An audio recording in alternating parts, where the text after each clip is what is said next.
কিছুদিন আগে সৌদি চ্যাম্পিয়নশিপে মুখোমুখি হয়েছিল আল হিলাল ও আল নাসর। তবে চোটের কারণে সেই ম্যাচে খেলা হয়নি ব্রাজিলিয়ান সুপারস্টার নেইমার জুনিয়রের। ফলে রোনালদো নেইমারকে একসঙ্গে মাঠে দেখার আক্ষেপ থেকেই গেছে ভক্তদের। তবে এবার ভক্তদের সেই আক্ষেপ কিছুটা হলেও মিটেছে।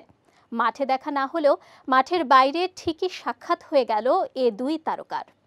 বক্সিংয়ে জনপ্রিয় টুর্নামেন্ট রিং অফ ফায়ারের একটি ম্যাচ দেখতে গিয়েই দেখা হয়ে যায় এই দুই তারকার।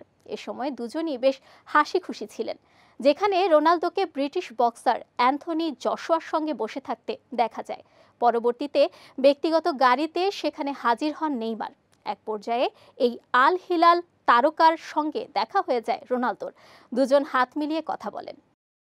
ওই ইভেন্টটি দেখতে নেইমার হাজির হয়েছিলেন তার দ্বিতীয় সন্তান ম্যাভির মা ব্রুনা বিয়ানকার্দিকে নিয়ে। ফুটবলের বাইরে দুই তারকা ফরওয়ার্ডের এই পুনর্মিলনীর ভিডিও ইতোমধ্যে সামাজিক যোগাযোগ মাধ্যমে ছড়িয়ে পড়েছে। ভাইরাল সেই ভিডিওতে এই দুই তারকাকে একে অপরের খোঁজ নিতে দেখা গেছে। সাক্ষাতের শুরুতেই চোট নিয়ে প্রশ্ন করেন রোনালদো। এ সময় নেইমার তার আপডেট জানান। অন্যদিকে রোনালদো জুনিয়র সম্পর্কে জানতে চান ব্রাজিলিয়ান সেন্সেশন। ওয়ালটন ফ্রিজ কিনে অনেকের মতো আপনিও হয়ে যেতে পারেন মিলেনিয়াল। সেরা পণ্যের সেরা অফার।